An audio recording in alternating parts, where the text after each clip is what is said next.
ഇന്ന് ഞാനിവിടെ ഉണ്ടാക്കിയിരിക്കുന്നത് നല്ല അടിപൊളിയായിട്ടുള്ള ഒരു പാവയ്ക്ക ഫ്രൈ ആണ്. അതായത് കുട്ടികൾ പോലും ഈ ഒരു പാവയ്ക്ക ഫ്രൈ ഇതുപോലെ ഉണ്ടാക്കി കൊടുത്തു കഴിഞ്ഞാൽ ചോദിച്ച് വാങ്ങിച്ച് കഴിച്ചോളും. അത്രയ്ക്ക് ടേസ്റ്റിയാണ്. ഇതിങ്ങനെ ആക്കിയെടുക്കാനായിട്ട് 1-2 സീക്രട്ട് ഇൻഗ്രീഡിയൻസ് ഒക്കെ ഞാൻ ചേർത്തിട്ടുണ്ട്. അത് നമുക്ക് പോകെ കാണാം എന്തൊക്കെയാണെന്നുള്ളത്. അപ്പം നമുക്ക് ഈ ഒരു റെസിപ്പി എങ്ങനെയാണ് ഉണ്ടാക്കിയതെന്ന് നോക്കിയിട്ട് വരാം. നമ്മുടെ സ്പെഷ്യൽ പാവയ്ക്ക ഫ്രൈക്ക് വേണ്ടിയിട്ട് ഞാൻ ഒരു 4 മീഡിയം സൈസ് പാവയ്ക്ക അതായത് ഇതുപോലെ കഴുകി വൃത്തിയാക്കി എടുത്ത് വെച്ചിട്ടുണ്ട്. ഇനി നമുക്കിതിനെ തിൻ സ്ലൈസായിട്ട് ഇതുപോലൊന്ന് കട്ട് ചെയ്തെടുക്കണം. ഇത്രയും നീളത്തിലും ഇത്രയും കനത്തിലും വേണം കട്ട് ചെയ്തെടുക്കാനായിട്ട്.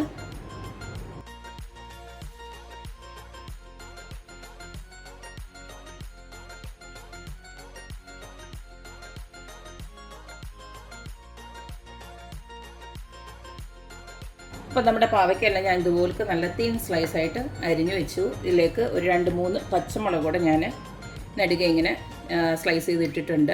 ഇനി ഇതിലേക്ക് നമുക്ക് ആദ്യമായിട്ട് കുറച്ച് മഞ്ഞൾപ്പൊടി ഒന്ന് ഇട്ട് കൊടുക്കാം. ഒരു 1/2 സ്പൂണോളം ഇട്ട് കൊടുത്തിട്ടുണ്ട്. അടുത്തതിലേക്ക് ഇട്ട് കൊടുക്കുന്നത് ഉപ്പാണ്. 1 സ്പൂണോളം ഇട്ട് കൊടുക്കുന്നുണ്ട്.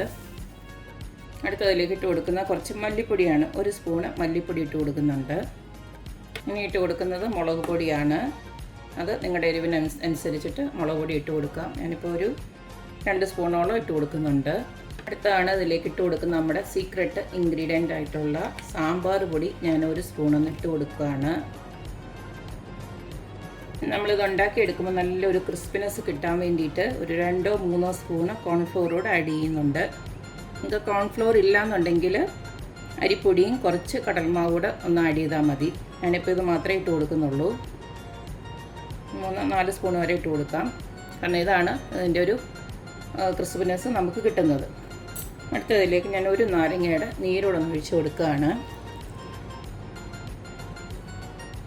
നാരങ്ങയുടെ നീരൊക്കെ ഒഴിച്ച് കൊടുക്കുമ്പോൾ നമ്മുടെ പാവയ്ക്കയ്ക്ക് അധികം കയ്പ്പ് വരത്തില്ല. മറ്റേത് നന്നായിട്ട് നമുക്ക് കൈകൊണ്ട് തന്നെ എല്ലായിടവും എത്തുന്ന രീതിയിൽ ഇതുപോലൊന്ന് ഇളക്കി വെക്കുക.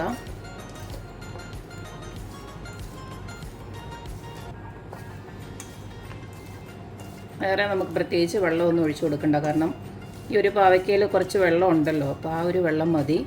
അപ്പോൾ ഇതുപോലൊന്ന് ഇളക്കി വെക്കുക. ഒരു 5 മിനിറ്റ് ഒന്ന് വെയിറ്റ് ചെയ്യാൻ വെക്കുക. അത് കഴിഞ്ഞിട്ട് നമുക്കിത് വറുത്ത് കോരിയെടുക്കാം.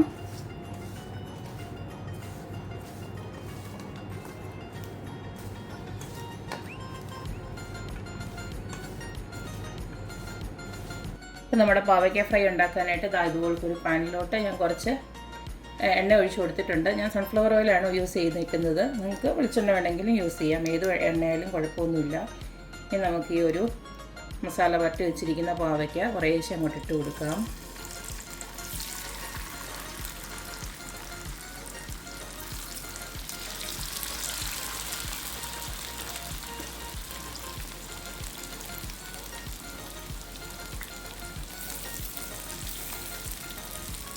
ഇതിനെ നന്നായിട്ടൊന്ന് മൊരിഞ്ഞ് വരട്ടെ.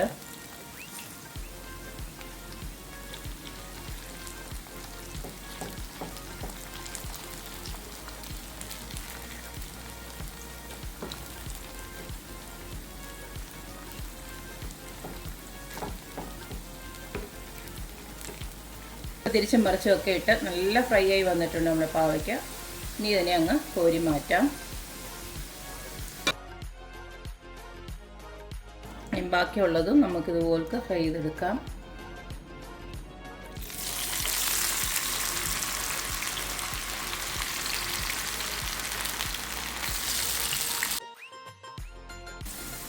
നമ്മൾ രണ്ടാമത് ഇട്ട് കൊടുത്തത് നല്ല അടിപൊളിയായിട്ട് ഫ്രൈ ആയിട്ട് വന്നിട്ടുണ്ട്. നല്ല ക്രിസ്പിയാണ് കേട്ടോ, നല്ല ടേസ്റ്റാണ്.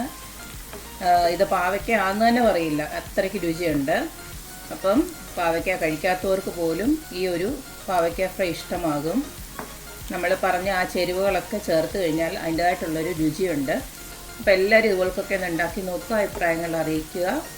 അപ്പോൾ എപ്പോഴും പറയുന്ന പോലെ തന്നെ എൻ്റെ റെസിപ്പീസ് ഇഷ്ടമുള്ള എല്ലാവരും please like, share and subscribe. അപ്പോൾ ഇനി ഒരു അടിപൊളി വീഡിയോ ആയിട്ട് വരുന്നവരേക്കും ബൈ.